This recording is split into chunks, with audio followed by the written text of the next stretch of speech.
아버지가 법인 등기부 등본상 대표이사는 아니지만 실제 대표인 회사에서 대체 복무를 했다면 다시 군복무를 해야 한다는 법원 판결이 나왔습니다.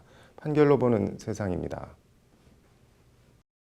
37살 유모 씨는 2013년 3월부터 2016년 2월까지 3년간 전문 연구요원으로 대체 복무를 하는 것으로 의무 복무 기간을 마쳤다고 합니다.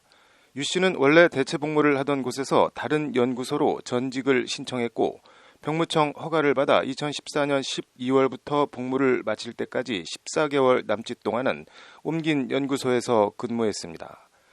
그런데 2018년 경찰이 유 씨가 근무했던 회사의 보안 프로그램 납품 비리와 관련한 수사를 벌이는 과정에서 해당 회사의 실질적인 대표가 유 씨의 아버지라는 진술이 나왔습니다.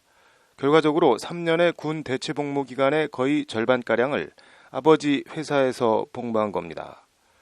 경찰에서 이런 내용을 전달받은 병무청은 조사를 거쳐 유 씨가 병역법을 위반했다고 보고 유 씨의 복무 만료 처분을 취소하고 2018년 12월 현역병으로 입영하라고 통지했습니다. 병역법 제38조의 2는 병역 특례 지정업체 대표이사의 사촌 이내 혈족의 경우엔 해당 업체에서 전문연구원으로 편입할 수 없다고 명시하고 있습니다. 유 씨는 하지만 병무청 처분에 불복해 서울행정법원에 입영 집행정지 신청과 함께 병무청 처분을 취소해달라는 소송을 냈습니다.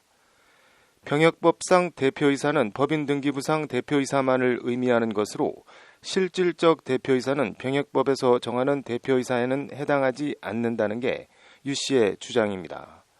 서울행정법원 행정3부 박성규 부장판사는 하지만 오늘 유 씨의 청구를 기각하고 원고 패소로 판결했다고 밝혔습니다.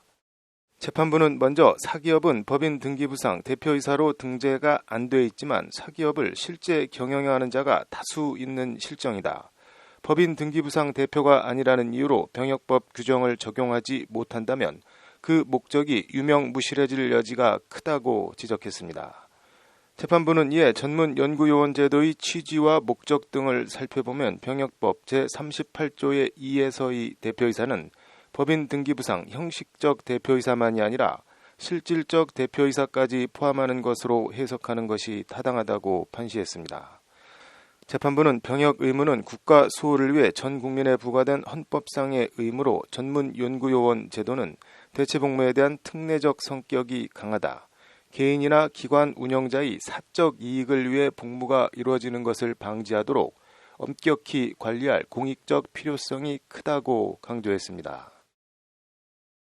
군대 다녀온 남성들이 농반, 진반으로 얘기하는 가장 큰 악몽이 군대 다시 가는 꿈이라고들 하는데 일단 유 씨는 재판 진행 도중 만 36세를 넘겨 현역 입영 대상자는 아니고 사회복무요원 대상자로 편입됐습니다.